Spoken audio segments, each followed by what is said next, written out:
Emiliano Lecchi le pone voz a los temas más importantes de la actualidad. El Arranque. La información precisa que necesitas para comenzar tu día. La información en primera persona, los hechos y sus protagonistas. En El Arranque. La entrevista del día.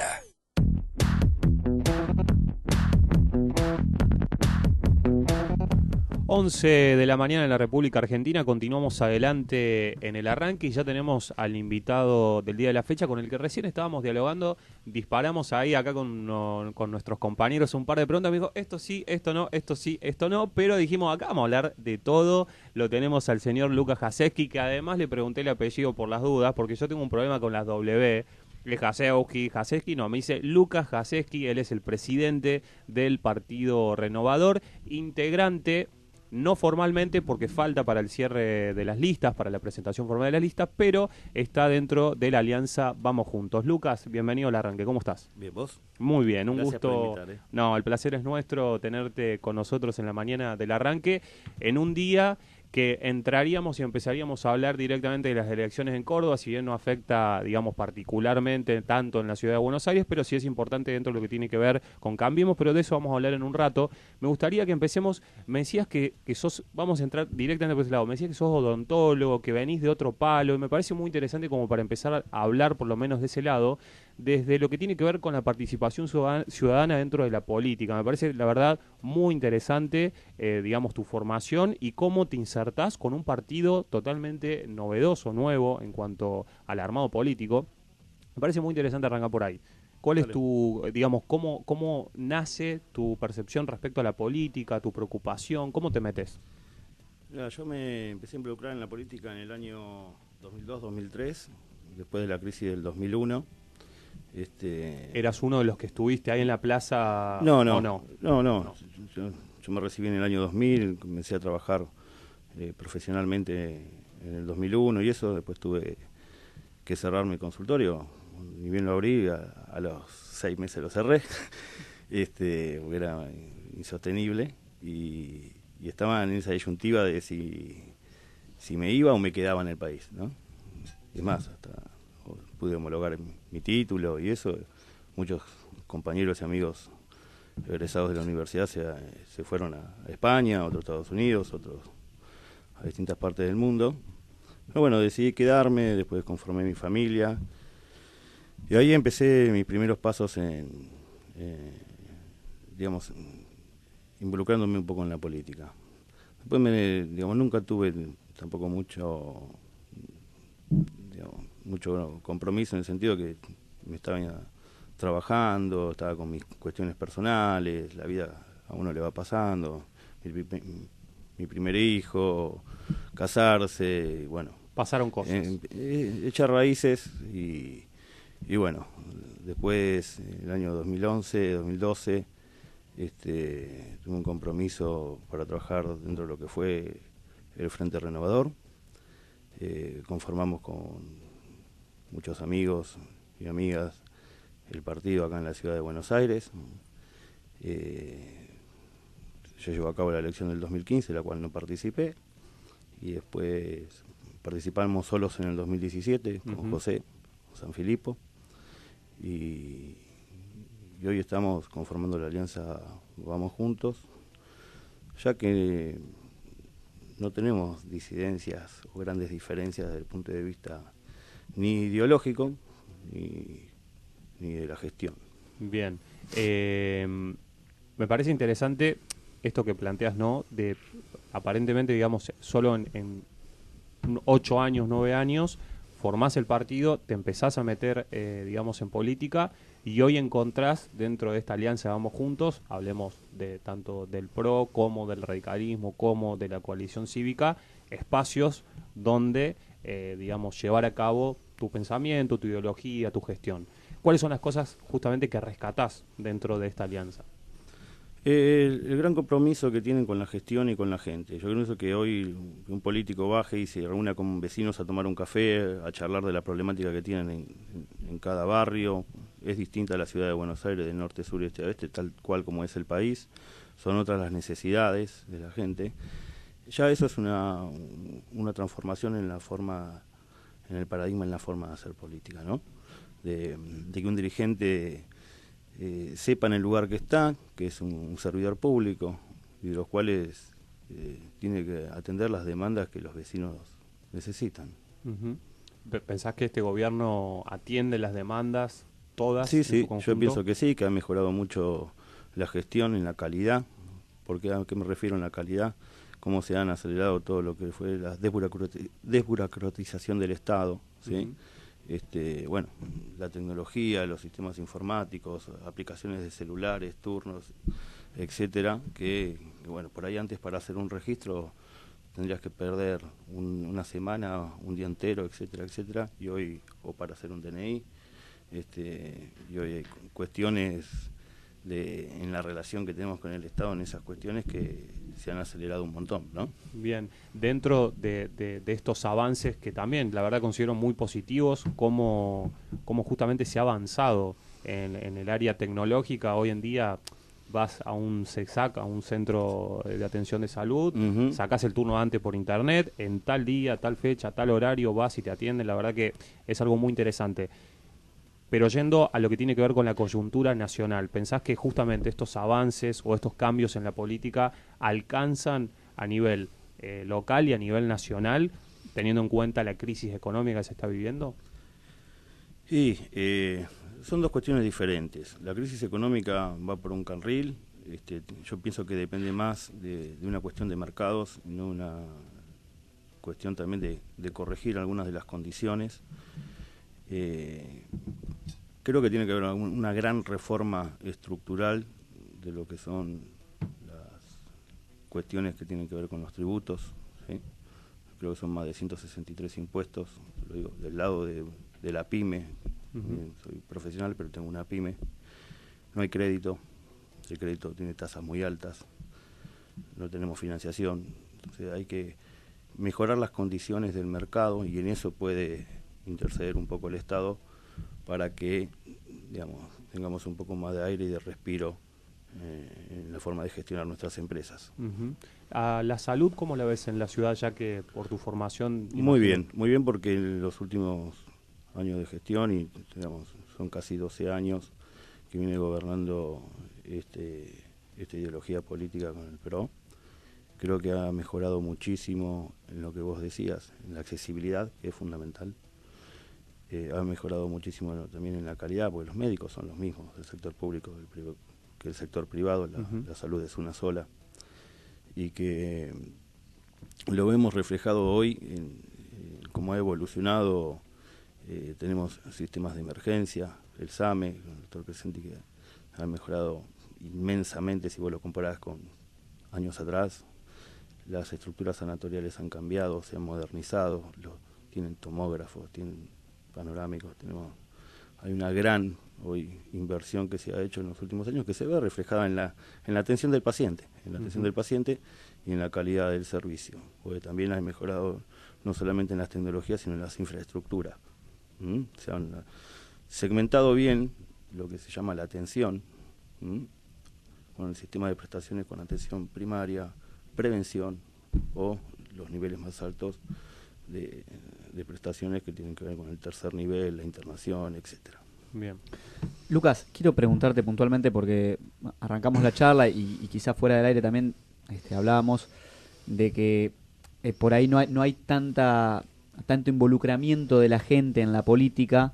Vos en su momento estabas disconforme, te animaste a meterte en política y hoy estás acá. Quiero preguntarte, más que nada para el oyente que por ahí está en la misma situación que estabas vos hace unos años, está disconforme y siempre dice, che, podría meterme, pero piensa que es por ahí muy complicado, que es difícil, que no le van a dar el espacio.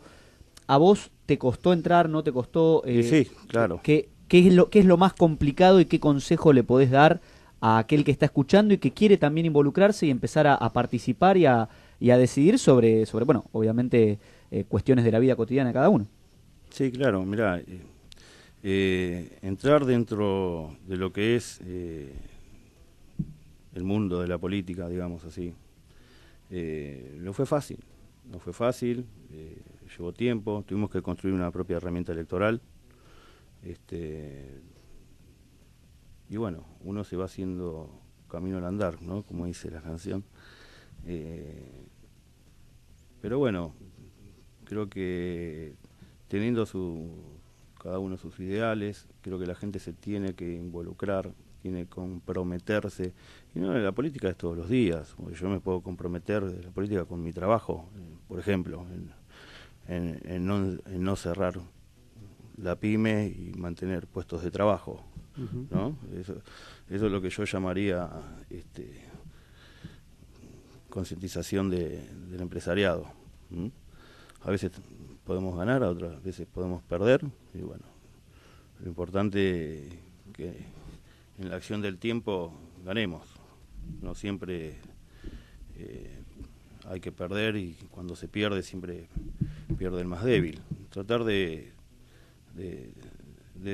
hacer las cosas en el sentido que conscientemente que toda acción que tomemos, depende en qué lugar estemos de la sociedad, tenemos que tener una responsabilidad social, ¿no? Y un compromiso con la gente y con toda la sociedad.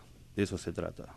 ¿La ves a la gente interesada en la política? Porque nosotros, a ver, el análisis que hemos hecho a lo largo, en el recorrido, a lo largo de este año, más que nada el año pasado, en verdad, vemos a la gente muy desencantada con la política. Y por eso mismo está interesada, porque está desencantada. El tema que tenemos que tratar para no tener siempre las mismas ofertas electorales, digamos, ¿no? A eso yo llamo, la gente tiene que comprometerse.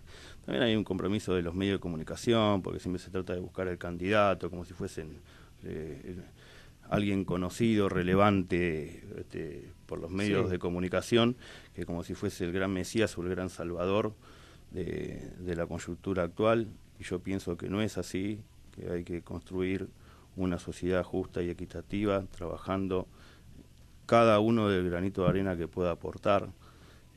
Algunos serán más destacados, otros serán menos destacados, pero no se puede hacer haciendo política con personalismo solamente. No comparto esa forma de hacer política. Nosotros, desde que conformamos nuestra herramienta electoral, nunca fue, en mi caso personal, algo personalista. Siempre fue un trabajo que se hizo en equipo entre muchos ciudadanos, compañeros, como quieran llamarle, de gente común y corriente que tiene su trabajo, que le gusta opinar y que quieren que realmente las cosas cambien en el buen sentido de la palabra y en la sociedad. Te voy a decir, coincido 100% con vos. Me parece que gran parte de nuestros desaciertos en la política tienen que ver justamente con el personalismo, pero no puedo evitar decir que el gran personalismo que se construyó durante los 12 años pasados, estaba hablando de 2015 hacia atrás, hablando estrictamente del kirchnerismo, la figura de Néstor, la figura de Cristina, y lo voy a sumar también a Macri, lo quiero sumar en esto, porque a pesar de que no es una figura que represente o que sea tan carismática, entre comillas, como lo han sido quizás Cristina, digamos, este liderazgo carismático, pero sí te voy a decir que le ha valido grandes críticas por parte de la misma alianza, sector de la Unión Cívica Radical y Coalición Cívica, que las decisiones las toman entre 3 personas en una oficina cerrada. Entonces digo, está bien, ojo que en realidad eso no estaría pasando con este gobierno. Son cuestiones que tienen que ver con la estrategia electoral de cada fuerza política. Cada fuerza política... Cristina también presentó un libro asesorada por Alberto Fernández, y está bien, es una estrategia electoral, ¿sí? Digamos, estamos en democracia, todos los partidos tienen derecho a plasmar sus estrategias electorales como mejor les parezca. Yo creo que va a venir una elección que no va a ser tan polarizada, ¿no? Que hay, digamos, un gran segmento del electorado que no solamente va a tener que decidir entre Macri y Cristina, obviamente si hay segunda vuelta, ¿no? Un balotaje. Y tiene que haber una gran reforma de fondo.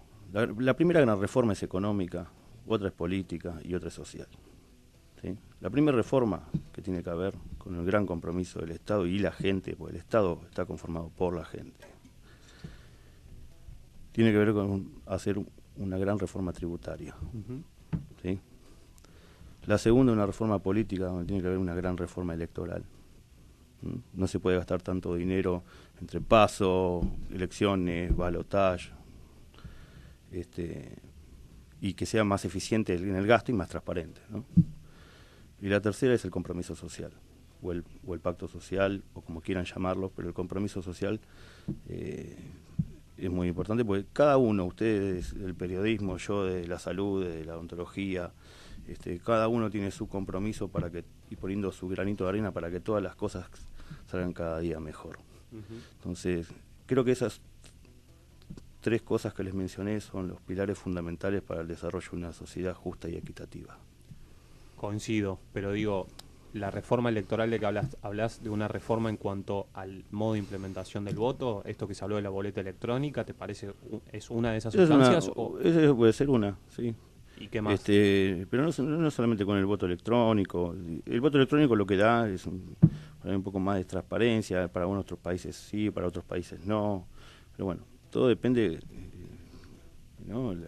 La coyuntura de cada país. Te pregunto porque hasta se habló en un momento, y quiero sacarme la duda con vos, se habló de voto calificado, se habló hace unos meses, por eso te pregunto, ¿es esto o estamos hablando de otro tipo de reforma? Yo quisiera saber qué pasa, por ejemplo, si el voto no fuese obligatorio. ¿Cuál sería, ¿no? El núcleo del electorado que iría a votar? Ajá. La Por verdad, una un pregunta muy ejemplo, interesante, ¿eh? Sí. Un ejemplo. Ujú. En otros países el voto no es obligatorio. Acá es obligatorio. Un ejemplo. Si vos, digamos, no te convence nada Perdón, ¿qué? del arco político o Sí. de la oferta electoral que tenés y no querés ir a votar, ¿por qué te tienen que obligar? Si estamos en democracia. Bueno, hay un gran Un sector ejemplo, que no ¿no? va. ¿Crees que bajaría el núcleo electoral, digamos? Y lo más probable, pero todo depende de la coyuntura y la oferta electoral que haya, ¿no? Claro. Esa es la realidad. También hay que pensar a quién Yo acá beneficia. no estoy hablando como político, estoy hablando como No, ciudadano. sí, lo entiendo, pero digo, hay que pensar también en este marco a quién beneficiaría que el voto sea obligatorio o no. Digo, si estamos hablando de una inclusión de la democracia participativa, de más gente participando en política, hay gente que la única participación política que tiene es una vez cada 4 años. Pero ir a ahí vos depositar creás voto en la urna. el real compromiso social de la gente. Cuando Cuando le no es sacás la obligatorio, y si vos no tenés un voto obligatorio, por ejemplo, y tenés que vota el 80%, el 70% del padrón, decís que hay un gran porcentaje de la sociedad que está comprometida políticamente Ujú. e ideológicamente. ¿Mm? Mediante el voto. Mediante el voto, por supuesto. Ujú. Y pienso que también, digamos, se tendrían que ampliar los tiempos de gestión. No puede ser que cada 2 años, digamos, tengamos elecciones, o legislativas, o presidenciales y generales. Ampliar esa brecha. Esto tiene que ver, a ver, hoy en la Argentina le falta plata. Ujú. Entonces, cuando vos en tu casa te falta plata, ¿qué haces? Empezás a recortar los gastos. Ujú. ¿Mm? Entonces, en vez de salir 4 veces a cenar afuera, vas a salir 2. O por ahí ninguna. Ujú. Esa es la realidad.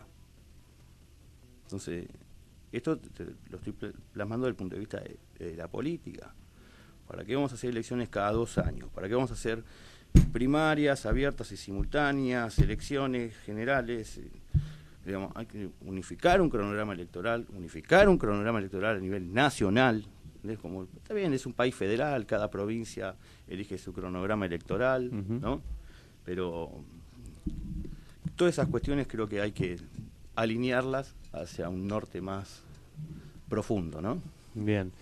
Sí. Quiero preguntarte particularmente por las PASO, que en su momento es algo relativamente nuevo dentro de la modalidad de elección de Argentina. En su momento se las cuestionaba mucho justamente por lo que estás nombrando, por un gasto que quizá, mucha gente decía que era como una encuesta oficial para ver cómo iban los números. ¿Cuál es tu opinión en cuanto a las PASO? Mi opinión en cuanto a las PASO es que es como para que entre distintos sectores se midan a ver, como decís vos, una preencuesta a la elección general. Y yo pienso que no tiene ningún sentido. Fue solamente una reforma de la cual convino políticamente a un sector de la política. Ustedes acuérdense cuando fueron las testimoniales y todo eso.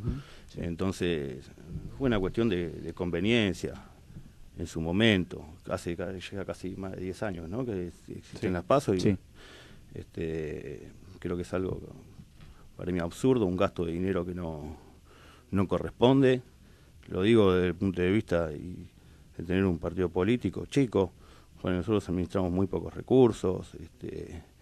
Es mentira, como dicen muchos periodistas, no, que juegan porque esto, no. Los recursos que administramos casi en las elecciones hicimos una campaña política con menos de un millón de pesos, ¿sí? El tema que a nosotros, gracias a José, a San Filipo, que como yo te digo, el tema de los medios, es una persona conocida en los medios por su trayectoria futbolística, por ser un peronista, ¿no? que vino en el charter con Perón. Una persona que la conozco hace mucho tiempo, con muchos valores, con muchos principios, digamos, a la antigua como antes, y que eso nos ha podido instalar. Pero si no, después el dinero que se nos asignó para las boletas, nosotros imprimimos los padrones de boleta como indica la ley electoral, hicimos las cosas como tenemos que hacer. O yo como administrador del partido, junto con todo el equipo, el tesorero, el vicepresidente y todo el comité ejecutivo y los convencionales, hicimos las cosas como tenemos que hacerlas. Bien. Lucas, después los demás que hagan lo que quieran. Se vienen las elecciones en la Ciudad de Buenos Aires, elecciones nacionales. La primera, vas a ser candidato, y la segunda, ¿cómo lo ves a Larreta de cara a estas elecciones? Mira, no sé si voy a ser candidato, lo importante es acompañar el proyecto político, como yo te digo. La idea es que sí, me gustaría tratar de acompañar desde el punto de vista legislativo. Bien, aspirar quizás a una banca. Estoy trabajando con varios proyectos que tienen que ver con la salud en la ciudad de Buenos Aires. Y yo creo que Horacio, yo lo veo bien en la ciudad, desde el punto de vista que es una persona que se dedica constantemente a trabajar con la gente y con el vecino, al margen de todas las obras que se vienen realizando en la ciudad, el mejoramiento de las plazas, los viaductos, el Mitre, el Paseo del Bajo en Puerto Madero, digamos. Yo creo que los impuestos, cómo se ha ordenado la basura, de gestión de Eduardo Machiavelli también, digamos, cómo se han ordenado un montón de cosas que tiene que ver también con el aspecto sanitario, ¿no? Esa es la realidad. La ciudad de Buenos Aires produce una gran cantidad de basura, y cómo se ha ordenado y cómo se ha yo tengo 2 hijos, ¿no? Uno tiene 13 años y otro tiene 9. ¿Cómo se ha inculcado eso en el consciente colectivo de la gente, la separación de la basura, ¿no? De lo que es biodegradable o no, del vidrio, del cartón, y cómo han mejorado. Bueno, en las generaciones nuestras eso no lo veíamos, ¿no? Sí, yo me acuerdo cuando era chico, era toda la basura. Todo al mismo a una sola basura ahí. Un solo hoyo. Sí. La última. Quiero agregar a lo que preguntabas, si bien ustedes van como parte de Vamos Juntos, ¿cuál es el objetivo o qué tienen en mente como partido ustedes puntualmente? ¿Cuál es su objetivo, su aspiración de cara a las próximas elecciones?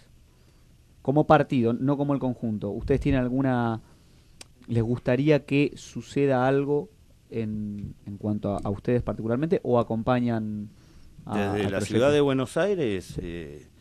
Sí, acompañar la gestión, ¿sí? En mi caso, desde el punto de vista legislativo, y algunas otras personas más que puedan aportar y que sean idóneos, que sean en la parte ejecutiva y que se necesita, y aportar 4 o 5 ideas que creo que son claves. Una de las reformas, esta que también en la ciudad es una reforma nacional, ¿no? Pero también se puede hacer desde la ciudad, que tiene que ver con el electoral, contribuir a hacer también reformas tributarias. En la ciudad se pueden hacer hay impuestos que son municipales, y la inclusión del pacto social ¿no? En esos 3 pilares que yo le comenté, en los cuales venimos trabajando como idea desde el Partido Renovador de la ciudad. Bien. Perfecto. Y la última, Lucas, ¿cómo ves la gestión del presidente Mauricio Macri y cuáles ves que son las posibilidades, las chances reales que tiene el actual presidente de reelegir? Y si sucediese, lo consideras lógicamente algo positivo, pero si no sucediese, ¿qué pensarías de eso? Y eso es una, digamos, el éxito o el fracaso va a depender de las acciones que se vayan realizando.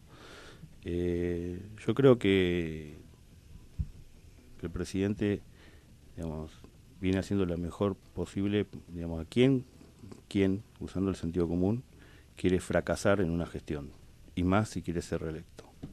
Pero son lugares que no son fáciles, son difíciles. Hay muchas cuestiones que tienen que ver con el mercado, el empresariado argentino, el acompañamiento, ¿no? Que tiene que ver con el compromiso social de distintos sectores, sindicales, sociales, donde tienen que apostar. También tienen que ver que también, digamos, no es todo malo, se han mejorado un montón de cosas, pero nadie habla realmente de cómo se fueron transparentando las cosas, ¿no? En los últimos años de gestión. Hay mucha gente que está presa hoy, ¿no? Sí. Pertenecía a otras fuerzas políticas, o no, sindicales, etcétera, en donde creo que se tomó una decisión importante con respecto a que basta, déjense de afanar. Lo dijo mismo Luis Barrio Nuevo en su momento, hace muchos años atrás. Sí. Acá si no, se dejan de afanar por 2 años, las cosas van a cambiar.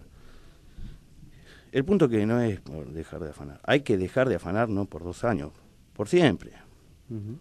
Por siempre. No puede ser que venga gente a participar de la política o al poder para querer salvarse. Yo no vengo para querer salvarme. Yo tengo mi laburo, tengo mi familia, tengo mis cosas, mis cuestiones personales.